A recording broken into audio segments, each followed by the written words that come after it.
প্রিয়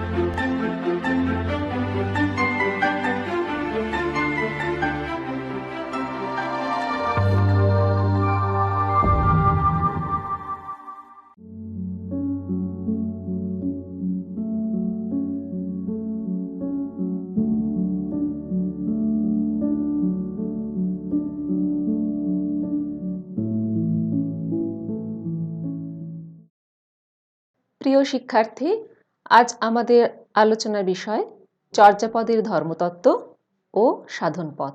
আমরা আগেই জেনেছি চর্যা একটি বিশেষ ধর্মীয় সম্প্রদায়ের অধ্যাত্ম সাধনার মাধ্যম এবং এগুলি গুহ্য সাধনা।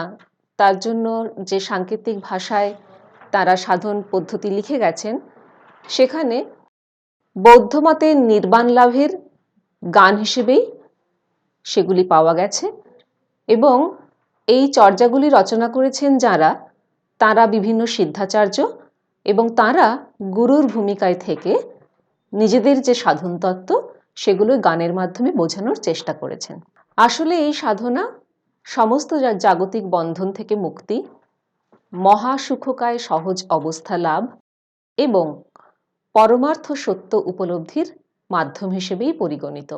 তাই আমাদের পাঠের উদ্দেশ্য হবে বৌদ্ধ নির্বাণ তত্ত্ব কী, বৌদ্ধদের যে বিভিন্ন যান রয়েছে সেই যান প্রসঙ্গ, মহাযান থেকে কি করে বজ্রযান এসেছে, বজ্রযান থেকে সহজযানের উদ্ভব এবং চর্যাগুলিতে যে সকল বৌদ্ধ যানের হদিশ মিলেছে সেগুলির সম্পর্কে পরিচয়, চর্যার দেবীর প্রকৃত বৈশিষ্ট্য কী এবং বিভিন্ন চর্যাতে এই ধর্ম সাধনা কিভাবে প্রতিফলিত হয়েছে তা চর্যার কিছু গান উল্লেখ করে আমরা আলোচনা করব।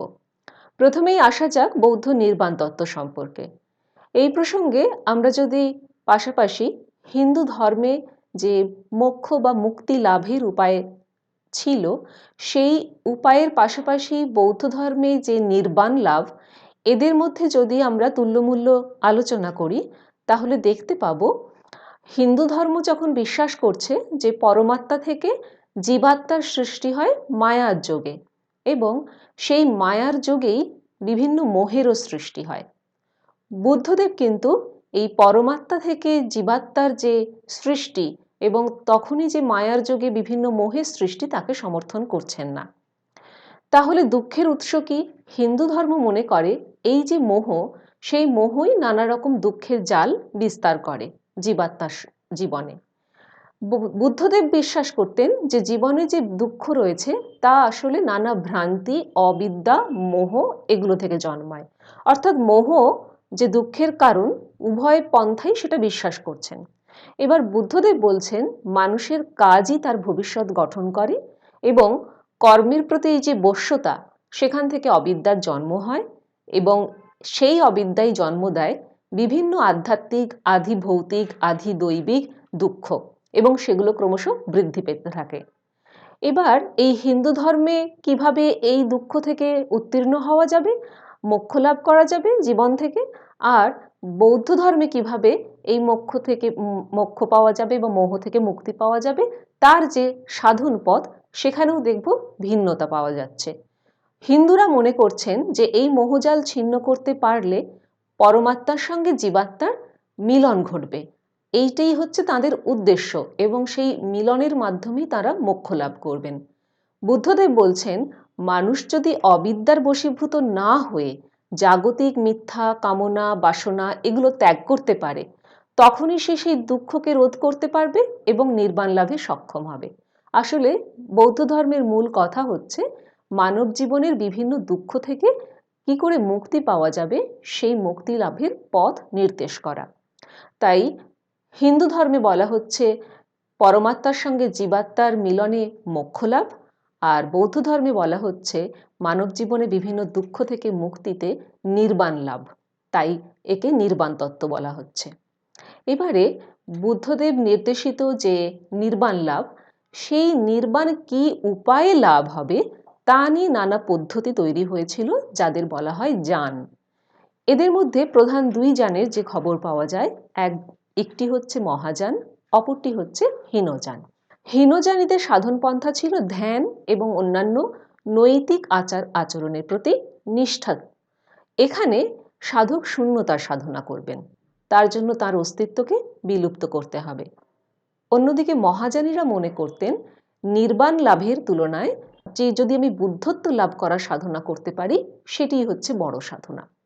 বুদ্ধত্ব লাভের অর্থ কি না বোধিচিত্তের অধিকার লাভ। এই বোধিচিত্ত কি শূন্যতা এবং করুণার সমন্বয়। আর হীনযানীরা তারা আচারপরায়ণতার বিরুদ্ধে যে আকৃষ্ট হয়েছিলেন, সেখান থেকে মহাযানীরা বললেন ব্যক্তি উপলব্ধির সাধনাই তাদের কাছে বড়। এই যে মহাযানীরা তারা একনিষ্ঠ আচার সর্বস্বতা থেকে যেহেতু মুক্ত ছিলেন, সেই জন্য অষ্টম নবম শতক নাগাদ বঙ্গভূমিতে যে মহাযানী সাধন পন্থায় দেখা মেলে, সেখানে হিন্দু শাস্ত্রসুলভ এবং অহিন্দু জনজাতিরও আদিম তান্ত্রিক ধ্যান ধারণার প্রবেশ ঘটে। ফলে মহাযানী সাধন পথে কিছু বিবর্তন ঘটে যায়। প্রথম ধাপে পাওয়া যায় যাঁদের, তাঁদের সেই ধাপকে বলা হচ্ছে মন্ত্রযান। যে সমস্ত বৌদ্ধ আচার্যরা এই ধাপ অনুসরণ করতেন তাদের বলা হচ্ছে মন্ত্রযানী সম্প্রদায়। তাদের মূল প্রেরণা হচ্ছে মন্ত্র। প্রাচীন মহাযানী যে শূন্য, বিজ্ঞান, যোগাচার ছিল, এসব নিয়ে তারা ভাবিত ছিলেন না। এবার দ্বিতীয় স্তরে যারা এলেন তাদের বলা হচ্ছে বজ্রযানী। বজ্রযান কি? বজ্রযানীরা মনে করতেন যে নির্বাণ লাভের তিনটি অবস্থা আছে, শূন্য, বিজ্ঞান এবং মহাসুখ। চারিদিকে সবই শূন্য, সেই শূন্যের পরম জ্ঞান নিরাত্মা। তিনি দেবী রূপে কল্পিতা, তাই তার নাম নৈরাত্মা দেবী। নরনারীর দেহ মিলনে যে পরম আনন্দ, তাকেই বজ্রযানীরা বলতেন বোধিচিত্ত। সাধক নিজ ইন্দ্রিয় শক্তি সম্পূর্ণ দমন করতে পারলে ওই বোধিচিত্ত তখন হয়ে উঠবে বজ্রের ন্যায় দৃঢ় এবং কঠিন। তখনই বোধি জ্ঞানের উন্মেষ সম্ভব হবে। সাধকের বোধিচিত্ত নিরাত্মায় বিলীন হলে তখনই জন্ম নেবে মহাসুখ। তাহলে চঞ্চল চিত্তকে প্রথমে দেহ মিলনের দ্বারা জাগ্রত করতে হবে, তারপর ইন্দ্রিয় দমনের সাধন পথটাই হবে বজ্রযান। এবার বজ্রযানের সাধন পন্থা অত্যন্ত গুহ্য এবং কঠিন, এবং তার থেকেও বেশি কঠিন এর ভাষা। যেসব শব্দবন্ধে এই সাধন পন্থা বোঝানো হয়েছে তা একমাত্র গুরু বিনা আর কেউ বুঝতে অথবা বোঝাতে সমর্থ নন। তাই বজ্রযানী গুরু কৃপা এছাড়া সাধকের সিদ্ধিলাভ অসম্ভব। ফলে বজ্রযানের কাঠিন্য সরিয়ে তার বিবর্তিত একটি সহজ স্তর তৈরি হলো, যাকে বলা হচ্ছে সহজ যান। এই সহজ যানীরা দেব দেবী, মন্ত্র, আচার অনুষ্ঠান, ধ্যান, জপ, তপ এসব কিছুই স্বীকার করেননি। তাদের প্রধান আপত্তিই ছিল ব্রাহ্মণ্য আচার সর্বস্বতা এবং বৈদিক ধর্ম সাধনা। তাদের মতে কঠিন সংযম পালন আসলে একটি নেতিবাচক অস্বাভাবিকতা। তাতে কি হয়? মানুষের মনে অস্বাস্থ্যকর বিকৃতির জন্ম হয়। তাই মানুষের দেহ আর মন যেটা স্বাভাবিকভাবে চায়, সেই স্বাভাবিক মনুষ্যচিত সুখ, আনন্দ, তৃপ্তি কিভাবে পাওয়া যাবে তার দিকে তারা খেয়াল করলেন। ফলে শাস্ত্র, পুণ্য, আচার, ঈশ্বর সাধনা এসবের নামে মানুষের যে স্বাভাবিক কামনা বাসনাকে অবদমিত করতে বাধ্য করা হয়, তাতে যে মানুষ দুরারোগ্য মানসিক ব্যাধিতে আক্রান্ত হয়, সেটাকে তারা গ্রহণ করলেন না। ফলে শূন্যবাদ, বিজ্ঞানবাদ সমস্ত ত্যাগ করে তারা কেবলমাত্র দেহকে স্বীকার করে নিলেন এবং সহজপন্থীরা হয়ে উঠলেন দেহবাদী বা কায়া সাধনবাদী। দেহের মধ্যেই তারা মনে করলেন বুদ্ধ বা পরম জ্ঞানের অবস্থান। এখানে শূন্যতা হচ্ছে প্রকৃতি বা নারী, আর করুণা হচ্ছে পুরুষ। এই প্রকৃতি এবং পুরুষ অর্থাৎ নারী এবং পুরুষের মিলনে যে মহাসুখ, তাই তাদের কাছে ধ্রুব সত্য। যখন এই ধ্রুব সত্যে উন্নীত হতে পারা যাবে, তখন সমস্ত ইন্দ্রিয় কামনা নষ্ট হয়ে যাবে, সাংসারিক সব সংস্কার লোপ পাবে, আর একেই তারা বলছেন সহজ অবস্থা। আমরা দেহের বিভিন্ন নাড়িতে যে শূন্যতা এবং আনন্দের স্তর অনুভূত হয়, সেক্ষেত্রে আমরা দেখতে পাচ্ছি যে দেহে আমরা সুষুম্না কাণ্ড মধ্যবর্তী যে সুষুম্না কাণ্ড তাকে বলা হচ্ছে অবধূতিকা। সেই সুষুম্না কাণ্ডের বাম দিকে রয়েছে রসনা অথবা ইড়া অথবা চান্দ্রশক্তি, অথবা চর্যাতে অনেক সময় গঙ্গা নদীর সঙ্গে তুলনা করা হয়েছে। আর এর সুষুম্না কাণ্ডের ডান দিকে রয়েছে ললনা অথবা পিঙ্গলা নারী বা সৌরশক্তি বা যমুনা নদীর সঙ্গে তুলনা করা হয়েছে। এখন এই যে বাম দিকে রসনা বা ইড়া, একে বলা হচ্ছে প্রকৃতি বা নারী, আর ডান দিকে যে ললনা তাকে বলা হচ্ছে পুরুষ।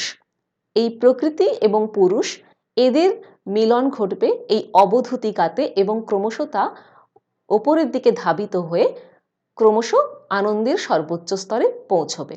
এবার দেখে নেওয়া যাক কোন কোন আনন্দ কোন কোন স্তরে অনুভূত হচ্ছে। রসনা বা বাম দিকে ইড়াতে সেখানে অনুভূত হয় প্রথম আনন্দ, অর্থাৎ প্রথম যে শক্তির উদ্বোধন, প্রথম যে আনন্দের অনুভূতি তার নাম প্রথম আনন্দ। এরপর ললনাতে আমরা দেখতে পাচ্ছি সেখানে বলা হচ্ছে আনন্দের দ্বিতীয় স্তর পরমানন্দ অনুভূতির কথা।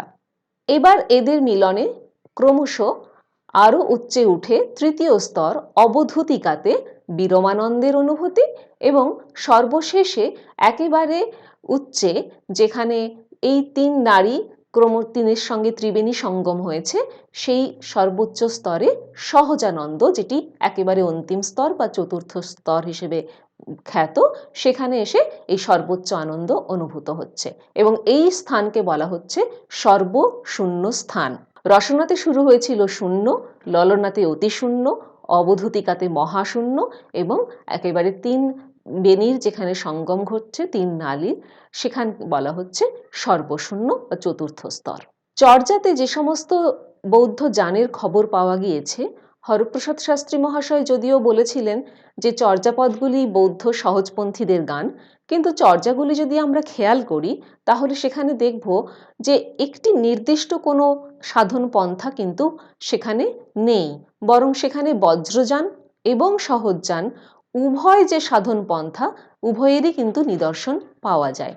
আমরা যখন 3, 9, 19, 28, 30, 37, 39, 42, 43 সংখ্যক গানগুলো দেখব, তখন সেখানে সহজিয়া সাধন পন্থা পাওয়া গেলেও আমরা দেখব যে বিভিন্ন লৌকিক বস্তুকে ধর্মীয় প্রতীক হিসেবে গ্রহণ করে এবং গুরু নির্ভরতার মাধ্যমে যে গূঢ় সংকেতময় সাধন পদ্ধতি যে বজ্রযানকে প্রতিফলিত করে, সেই সব গান আবার পাওয়া যাচ্ছে 1, 2, 4, 5, 6, 7, 8, 10, 11 সহ আরও বেশ কিছু গানে।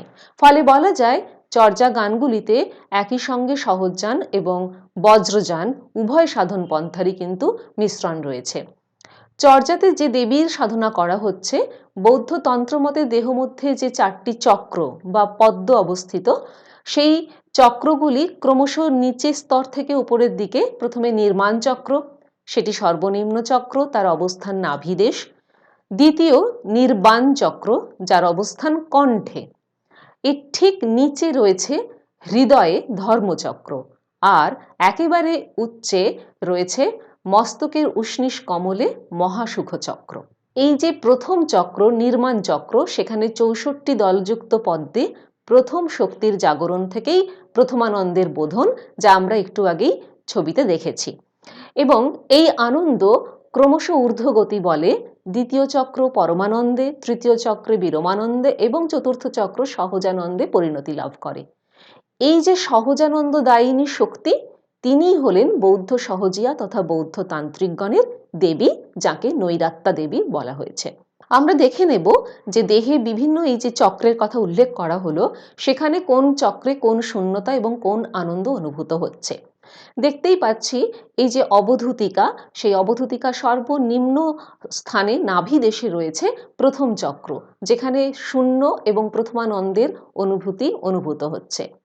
দ্বিতীয় চক্র কণ্ঠে অবস্থিত, সেখানে অতি শূন্য ও পরমানন্দের অনুভূতি। ঠিক তার নিচে হৃদয়ে তৃতীয় চক্র, যেখানে মহাশূন্য ও বিরমানন্দের অনুভূতি, এবং সর্বোচ্চ চক্র উষ্ণিষ কমলে সর্বশূন্য ও সহজানন্দের অনুভূতি অনুভূত হচ্ছে। নাভি হচ্ছে নির্মাণ চক্র, হৃদয় হচ্ছে ধর্মচক্র, কণ্ঠ সম্ভোগ চক্র এবং উষ্ণিষ সহজ চক্র, যদিও ছবিতে দেখা যাচ্ছে নাভির পরেই হৃদয়, তারপরে কণ্ঠ, তারপরে উষ্ণীষ, কিন্তু যখন আনন্দের অনুভূতি অনুভূত হয় নাভি থেকে প্রথমে সেটি কণ্ঠে যায়, কণ্ঠ থেকে হৃদয়ে এবং হৃদয় থেকে শেষ পর্যন্ত উষ্ণীষে উন্নীত হয়। চর্যাতে যে দেবীকে আমরা পেয়েছি সেই দেবীর দুটি চেহারা রয়েছে। একটি পদে আক্ষরিক অর্থে তাকে যে অর্থে পাওয়া যাচ্ছে সেটি তার বাহ্যিক চেহারা, আর তার অন্তর্ভুক্ত যে গূঢ় চেহারা সেটিও কিন্তু মাঝে মাঝেই দৃশ্যমান। চর্যায় দেবী কোথাও যোগিনী, কোথাও ঘরণী, কোথাও ডম্বী, চণ্ডালী, মাতঙ্গী অথবা শবরী। সাধকের সঙ্গে দেবী কখনো নাচ গানে নিযুক্ত রয়েছেন। চর্যা 17 নম্বর গানে দেখব সাধক জাঁকজমক করে ডম্বীকে বিবাহ করতে যাচ্ছেন। বিবাহের পর উভয়ের সর্বদা সুরত প্রসঙ্গে কাটানোর দৃষ্টান্ত রয়েছে চর্যা 19 নম্বর গানে। সাধক যোগিনী বিনা ক্ষণমাত্রও বাঁচবেন না, এরকম একটি নিদর্শন আছে 4 নম্বর চর্যাতে। ডম্বীর চতুরালি দেখে সাধক তাকে ছিনালির থেকেও এগিয়ে বলে গালি দিচ্ছেন, এমন দৃষ্টান্ত পেয়েছি চর্যা 18 নম্বর পদে। গূঢ়ার্থে দেখা যাচ্ছে সাধকের ভিতরেই দেব এবং দেবী উভয়ের অবস্থান। দেবী আসঙ্গরহিতা, তাঁর ভর্তা খ মন। আমরা পদে পেয়েছি চর্যা 20 নম্বর পদে খ মন, অর্থাৎ শূন্য মন, অর্থাৎ সাধকের যে চতুর্থ শূন্য বা সর্বশূন্য স্তরের মন, সেই মনের সঙ্গে দেবীর মিলনে যে আনন্দ অনুভূত হয় সেই সহজানন্দ তা অবর্ণনীয়। আমরা চর্যায় যেভাবে বৌদ্ধ ধর্ম তত্ত্ব এবং তার সাধন পন্থা এসেছে তার কিছু উদাহরণ কয়েকটি পদ অনুসরণ করে বুঝে নেব। যেমন আমরা যখন চর্যা প্রথম পদটি পাই, কা আ তরু বড় পঞ্চবী ডাল, এই দেহে 5টি ইন্দ্রিয়, তরুর সঙ্গে এই দেহকে তুলনা করা হচ্ছে, আর গাছের যে ডাল তার সঙ্গে ইন্দ্রিয়গুলির তুলনা করা হচ্ছে। চঞ্চল চি এ প ইঠ কালো, আমাদের এই পঞ্চ ইন্দ্রিয় পথে চঞ্চল চিত্তর মধ্যে মৃত্যু, কাল মৃত্যু প্রবেশ করে এবং তাকে আরো চিত্তময় করে তোলে। দৃঢ় করিও মহাশুভ পরিমাণ, এবার তাহলে এই যে কালের কবল তার থেকে আমরা মুক্তি লাভ করব কি করে? না, চিত্তকে আরো দৃঢ় করে মহাসুখ পরিমাণ করতে হবে। কিভাবে করব? লুই ভনই গৌর পুচ্ছি অ জানো। লুইপাদ বলছেন পদকর্তা, তিনি নিজেও একজন সিদ্ধাচার্য, যে একথা তুমি কি করে চিত্তকে দৃঢ় করে মহাসুখ পরিমাণ করবে সে কথা গুরুকে জিজ্ঞেস করেই জানতে হবে, নিজে নিজে জানা যাবে না। স অল সমাহি ও কাহি করি ওই, সুখ বর্জিত সমাধিতে তো মৃত্যু সুনিশ্চিত, সুখ দুঃখেতে নিশ্চিত মরি ওই। সুতরাং এড়ি এও ছন্দক বন্ধ করণক পাটেরও আশ, তাহলে সেই পথ ত্যাগ করে কি করতে হবে? শূন্যপাথ ভিত্তি লেহুরে পাশ, শূন্যতাকে আশ্রয় করে মহাসুখ পাওয়ার চেষ্টা করতে হবে। ভনই লুই আম্ভে ঝানে দিঠা, লুই বলছেন যে তিনি ধ্যানের মধ্যে সেই যুগনদ্ধ রূপ দেখেছেন। ধমন চমন বেনি পিণ্ডি বৈঠা, ধমন চন্দ্রনাড়ী আর চমন সূর্য নাড়ী। আমরা কিছুক্ষণ আগেই দেখেছি ছবিতে যে ইড়া এবং পিঙ্গলা, তাদের যে বেনি তাকে পিঁড়ি করে সেখানে লুই উপবেশন করেছেন। সুতরাং এখানে এই যে গুরু পুচ্ছি ও জানো, গুরুকে জিজ্ঞেস করে মহাসুখের পথ জানতে হবে, সুতরাং এখানে বজ্রযানীদের সাধন পন্থা কিন্তু পাওয়া গেল। এবার যদি আমরা এই পদটি দেখি, 2 নম্বর পদ কুক্কুরিপাদের লেখা, দুলি দুহি পিটা ধরন ন যাই, রুখেরও তেন্তলি কুম্ভীরে খায়। এখানে সবই বিপরীত ঘটনা ঘটছিল। কুক্কুরিপাদ লিখছেন দুলি, যদি গূঢ় অর্থে দেখি দুই জ্ঞান, লি যেখানে লীন হয়, অর্থাৎ লীন প্রাপ্ত হয়ে সেটি অদ্বয় হয় একটি, সেই অদ্বয় জ্ঞান বা মহাসুখ কমলকে হৃদয়ে ধারণ করা যায় না। কুম্ভক সমাধি, এই যে বলা হচ্ছে রুখেরও তেন্তলি কুম্ভীরে খা, কুম্ভক সমাধি বোধিচিত্তকে নাশ করে। এতে সাধকের যে আনন্দ হয় সেই বিরমানন্দ, অর্থাৎ আঙ্গন ঘরয়ান শুনভো বিআতি কানেটো চৌরি নীল অধরাতি, অঙ্গন অর্থাৎ বিরমানন্দ, আর ঘর মহাসুখচক্র। যখন বোধিচিত্ত নাশ করছে কুম্ভক সমাধি, তখন সাধক যে আনন্দ অনুভব করছেন সেই বিরমানন্দ অনেকটাই মহাসুখ চক্রের কাছাকাছি চলে আসে। আর কানেটো এখানে প্রকৃতি দোষ। সেই প্রকৃতি দোষকে কে অপহরণ করছে? সহজানন্দ, চোর। এই সময় শ্বাসবায়ু যোগনিদ্রা যায়, শ্বশুরা নিদ গেল বহুরি জাগয়, অবধূতিকা অর্থাৎ এখানে বহুরি বলা হচ্ছে সেই নারীর জাগরণ ঘটে। দোষ অপহৃত হলে সাধকের চাওয়ার কিছু থাকে না। কানেটো চোরে নিল কা গই মাগো ওই, রাতেই ভইলে কামরু যায়, কিন্তু দিবসই বহুরি কাউই ডরে ভায়। এই যে চিত্তের প্রবৃত্তিময় অবস্থা তাকে বলা হচ্ছে দিবস। তখন অবধূতিকা ভীত হয় তার এই প্রবৃত্তিময় অবস্থা দেখে। যখন প্রকৃতি দোষমুক্ত নিবৃত্ত অবস্থায় আসে রাতে, তখন সে মহাসুখ চক্রে প্রবেশ করে। ঐশন্য চর্যা কুক্কুরি পায়ে গাইউ, কৌড়ি মঝে এ কুহি অহি সনাইউ। কুক্কুরিপাদ এই চর্যায় যে তত্ত্বের কথা বললেন, কোটি মধ্যে একজনের হৃদয়ে তা প্রবিষ্ট হবে, অর্থাৎ সকলের বোধগম্য এই সাধন পন্থা নয়। এরপরে আমরা দেখব অপর পদ, 4 নম্বর পদ, গুণ্ডুরিপাদের পদ, তি অড্ডা চাপি জো ইনি দে অঙ্কবালি। এখানে পদকর্তা গুণ্ডুরিপাদ লিখছেন যে রসনা, ললনা, অবধূতিকা এই যে তিনটে নারী, সেই তি অড্ডা তিনটে নারী, চাপি যোগিনী দে অঙ্কবালি, এই নারীতে আরূঢ় হয়ে যোগিনী সাধককে আনন্দ দান করেন। এবং কমল কুলিশ ঘণ্টি করহু বিয়ালি, এই যে চিত্তকমলের সঙ্গে শূন্যতার মিলনে নিরবচ্ছিন্ন সহজানন্দ লাভ করবেন তিনি। তাই তিনি বলছেন, হে যোগিনী, তোমা বিনা আমি ক্ষণমাত্র বাঁচব না। চৈনি তই বিনু ক্ষণহি ন জীবমি, তো মুখচুম্বী কমল রস পিবমি। তোমার মুখ চুম্বন করে আমি বোধিচিত্তরূপ কমল রস পান করব। খে পহু জয়িনী লে পনজা অ, মণিকুলে বহিয়া ওড়ি আনে সগা অ। নৈরাত্যাকে পাওয়ার উদগ্র আকাঙ্ক্ষা জাগ্রত হলে বোধিচিত্ত মোহলিপ্ত থাকতে পারে না। আনন্দপ্রাপ্ত হলে বোধিচিত্ত মূলাধার চক্র থেকে ক্রমে মহাসুখ চক্রে ধাবিত হয়। অর্থাৎ এই যে মণিকুলে একেবারে সেই মূলাধার চক্র থেকে ক্রমে ওড়িয়ানে ঊর্ধ্বগামী হয়ে সে মহাসুখ চক্রের দিকে ধাবিত হয়। শাশু ঘরে ঘালি কঞ্চাতালো, শ্বাসের পথ রুদ্ধ করা হয়েছে। এবং চান্দসুরু বেনি, ওই যে চন্দ্র সূর্য অর্থে গ্রাহ্য গ্রাহক ভাব, পখা ফালো, ত্যাগ করলে নির্বাণ লাভ সম্ভব। অন্য পত্রিতে দেখে নেব, যেখানে ভূসুকুপাত 6 নং চর্যায় বলছেন, কাহের ঘিনি মেলি অচ্ছহ কিস, কাকে গ্রহণ করে কাকে ত্যাগ করে কি রূপ আছি, বেটি লোহা কো পাড় অ চৌদিশ। চারিদিকে ঘিরে হাঁক ডাক পড়ে গেছে।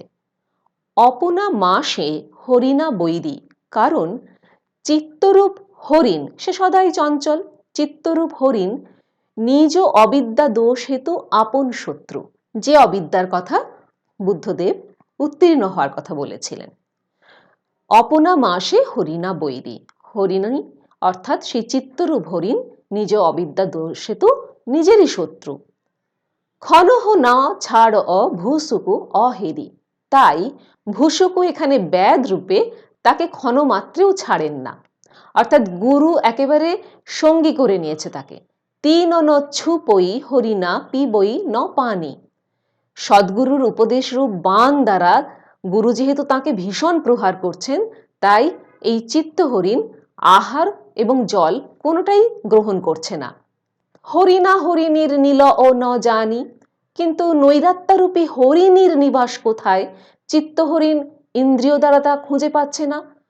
তখন হরিণী বোলয় শুনো হরিণা তো, হরিণী হরিণকে ডেকে বলছেন, ওহে হরিণ শুনো, এই বন ছাড়ি হো হো ভান্ত, তুমি এই শরীর রূপ বন ছেড়ে মহাসুখ কমল বনে ভ্রান্তি শূন্য ভাবে ভ্রমণ করো। এবং সে কথা শুনে হরিণ দ্রুতপদে মহাসুখ কমলবনে চলে গেল।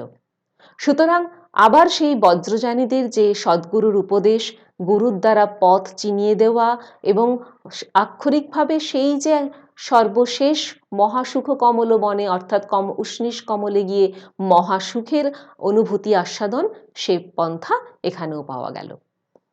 এবারে আমরা দেখব কম্বলাম্বরপাদের 8 নম্বর চর্চা, যেখানে বলা হচ্ছে সোনে ভরিতি করুণা নাবি। সোনায় ভর্তি করুণার নৌকো। করুণা হচ্ছে এখানে বোধিচিত্ত। সোনা এখানে আক্ষরিক অর্থে সোনা হলেও এই সাধন পন্থায় গুহ্য অর্থে শূন্যতা, অর্থাৎ করুণা অর্থাৎ বোধিচিত্তের নৌকো সোনা অর্থাৎ শূন্যতার দ্বারা পূর্ণ হয়েছে। রূপা থই নাহিকো ঠাবি। রূপা অর্থাৎ রূপ, বেদনা, সংজ্ঞা প্রভৃতি এখানে নেওয়ার কোনো স্থান নেই। বাহত কামলি সদ্গুরু পুচ্ছি। সদ্গুরুকে জিজ্ঞাসা করে নৌকা বাও সাধক। বাম দাহিন চাপি মিলিমিলি মাঙ্গা। বাম অর্থে ইড়া নারীর কথা আমরা বলেছি, দক্ষিণ অর্থে পিঙ্গলা নারীর কথা আমরা বলেছি। সেই বাম এবং দক্ষিণ পথ চেপে পথের সঙ্গে মিলে মিলে চলতে চলতে মহাসুখের সন্ধান মিলবে। এখানেও সেই দেহ নির্ভর সাধন তত্ত্বের কথাই উঠে এলো। এবারে দেখব কাহ্নপাদ 10 নং চর্যায় কিভাবে এই সাধন তত্ত্বকে নিয়ে আসছেন। নগর বাহিরে রে ডম্বি তো হরি কুড়িয়া। কাহ্নপাদ কি বলছেন? ডম্বি এখানে সেই নৈরাত্তা দেবী ডম্বি, তিনি নগরের বাইরে, নগর এখানে রূপ বিষয় সমূহ অর্থাৎ ইন্দ্রিয় সীমা, তার বাইরে বাস করেন এবং ছই ছই যাহ সো ব্রহ্ম নাড়িয়া। তিনি সেখান থেকে ব্রহ্ম নাড়িকাকে অর্থাৎ বোধিচিত্তকে ছুঁয়ে ছুঁয়ে যান। আলো ডম্বি তো এ সম করিব ম সাঙ্গ। একটি পদ্ম আছে, তার 64 দল, একোশ পদুমা 64 পা খুঁড়ি। ডম্বি তাতে চড়ে নৃত্য করেন। তাহি চড়ি নাচ ও ডম্বি বাপুরি। অর্থাৎ এই যে বলছেন আলো ডম্বি তো এ সম করিব ম সাঙ্গ। ডম্বি, ওহে ডম্বি, তোমার সঙ্গে আমি সঙ্গ করব। এবং তার জন্য নিখিন কাহ্ন কপালি জয়ী লাঙ্গ। তার জন্য তিনি এই যে কাহ্নপাদ সমস্ত লোকাচার শাস্ত্রজ্ঞান ত্যাগ করে সেই সাধনার যোগ্য হয়েছেন। আসলে তার উদ্দেশ্য এই ডম্বির সঙ্গে মিলিত হয়ে সেই মহাসুখ লাভ করা। অন্য একটি পদ 38 নং পদে সরহপাদ কি বলছেন? কা আ না বড়ি খান্টি মনো কেডুয়ালো।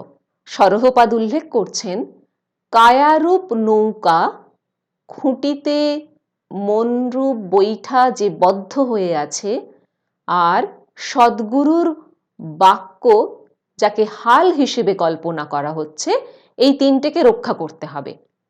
কায়ারূপ নৌকো, মনরূপ বৈঠা যা খুঁটিতে বদ্ধ, আর সদ্গুরুর বাক্যরূপ হাল, এই তিনটি রক্ষা করতে হবে।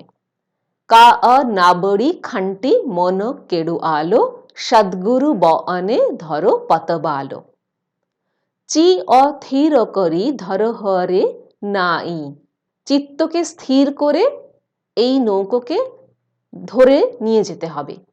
অন উপায়ে পার ন যাই। তার কারণ অন্য কোনো উপায়ে ভবসমুদ্রের পারে যাওয়া যায় না। বাট অভয় খান্টবি বল আ। আসলে সহজানন্দে যাওয়ার পথ পাওয়ার জন্য গুরুর সাহায্য একান্তভাবে আবশ্যিক। এমনিতে সেই পথ ভয়হীন, তবে সাধক যদি কখনো এই পথ থেকে ভ্রষ্ট হন, তখন ওই যে ইড়া এবং পিঙ্গলা দুই নারীর কথা বলা হয়েছে, যাদের চন্দ্র এবং সূর্য রূপে আখ্যাত করা হয়েছে, সেই দুই দস্যু যাদের বলা হয় গ্রাহ্য গ্রাহক ভাবের প্রতীক, তারা বলবান হয়ে ওঠেন। তখন ওই ভবসমুদ্র উদ্বেলিত হয় এবং নৈরাত্য ধর্ম খণ্ডিত হয়।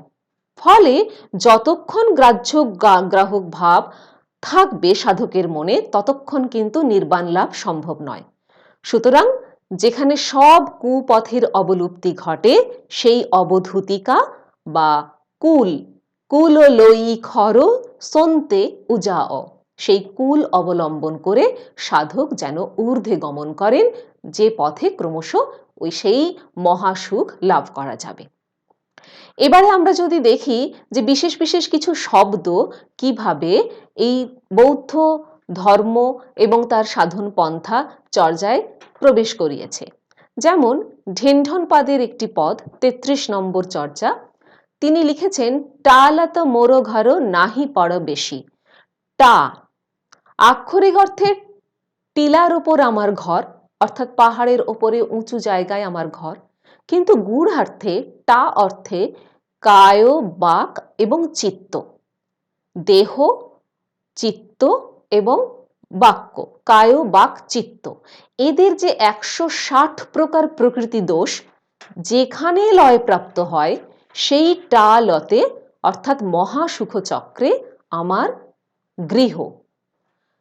নাহি পরবেশী, সেখানে আর কেউ না থাকায় তিনি প্রতিবেশীহীন, কারণ সেইখানে পৌঁছে গেলে আর কোনো কিছুই থাকে না, সবটাই শূন্য, মহাশূন্য, তাই নাহি পরবেশী।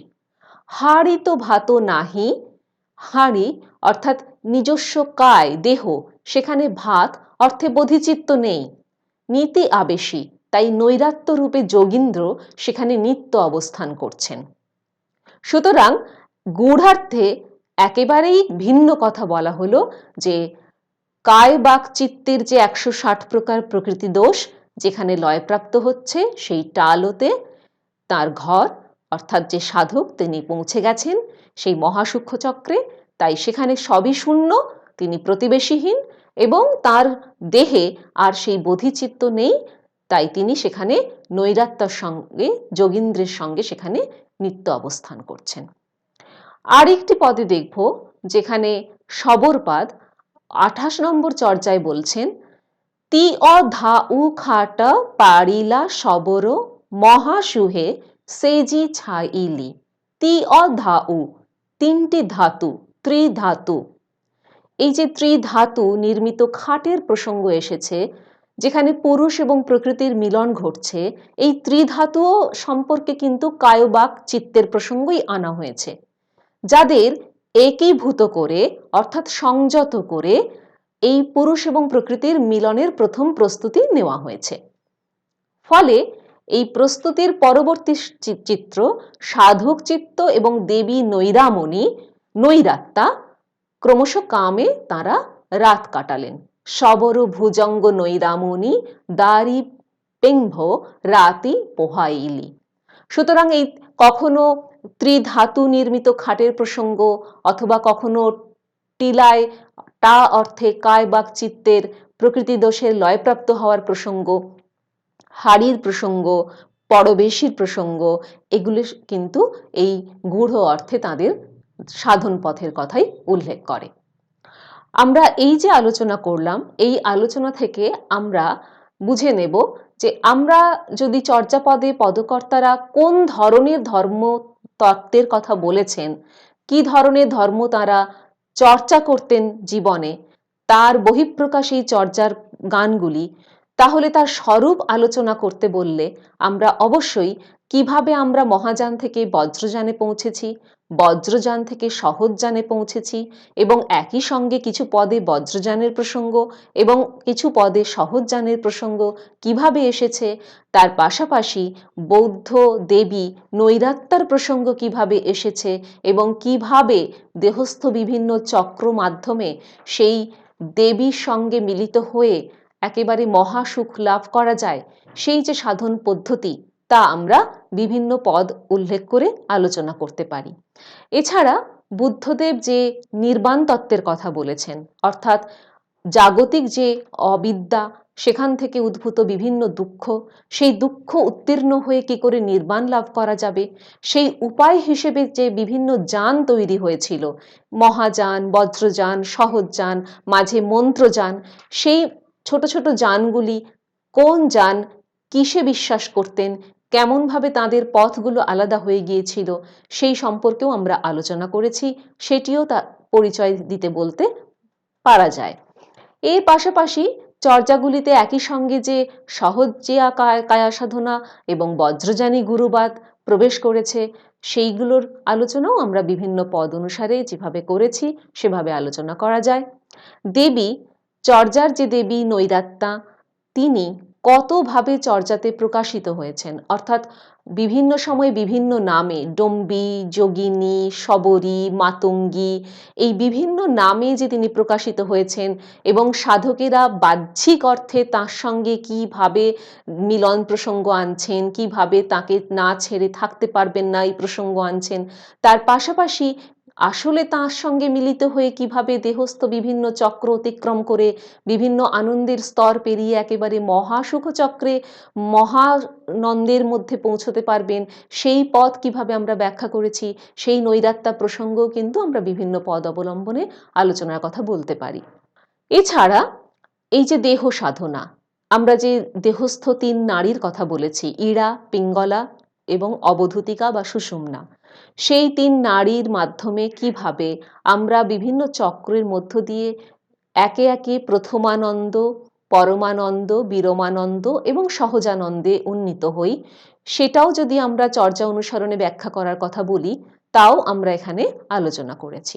আর রইল পার্থিব বিভিন্ন বস্তুর মাধ্যমে সেগুলিকে বিভিন্ন প্রতীক করে যে নির্বাণ লাভের পথ সাধনার কথা বলা হয়েছে চর্যাতে, যেমন বিভিন্ন সময়ে 3 ধাতুর কথা বলা হয়েছে এবং কায় মনোবাক্যের কথা বলা হয়েছে, সেই তালোর কথা বলা হয়েছে, হাড়ির কথা বলা হয়েছে, খাটের কথা বলা হয়েছে, বেনির কথা বলা হয়েছে, ধমন চমন বেনিকে পীড়া করে বসার কথা বলা হয়েছে এবং আরও নানা সাংসারিক যে সমস্ত প্রতীকের মাধ্যমে পার্থিব বিভিন্ন বস্তুকে অবলম্বন করে তাদের বিভিন্ন ধর্মসাধনার পন্থা হিসেবে উল্লেখ করে বুদ্ধত্ব লাভ বা নির্বাণ লাভের যে পথ চর্যায় উঠে এসেছে সেগুলিও আমরা বিভিন্ন পথ থেকে দৃষ্টান্ত দিয়ে বুঝিয়ে দেওয়ার কথা ভাবতে পারি।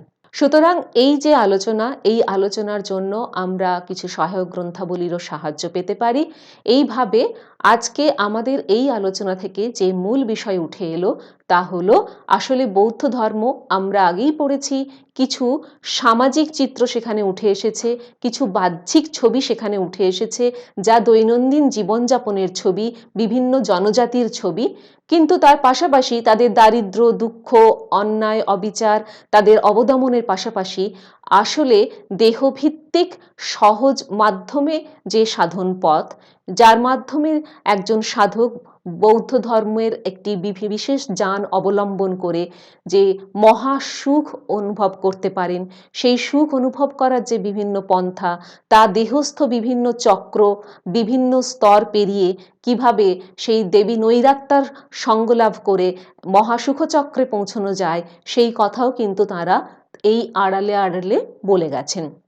সুতরাং আমরা যদি পাশাপাশি একদিকে বাহ্যিক অর্থ আরেকদিকে সাংকেতিক অর্থ মিলিয়ে পড়ি তাহলে আমরা বুঝতে পারব ঠিক কোন ধরনের বৌদ্ধ সাধন তত্ত্ব এবং কোন বৌদ্ধ যান এই চর্যাগুলিতে অবলম্বিত হয়েছে তা আমাদের কাছে স্পষ্ট হবে। সুতরাং আমরা এভাবেই এই অংশটি আলোচনা করব। ধন্যবাদ।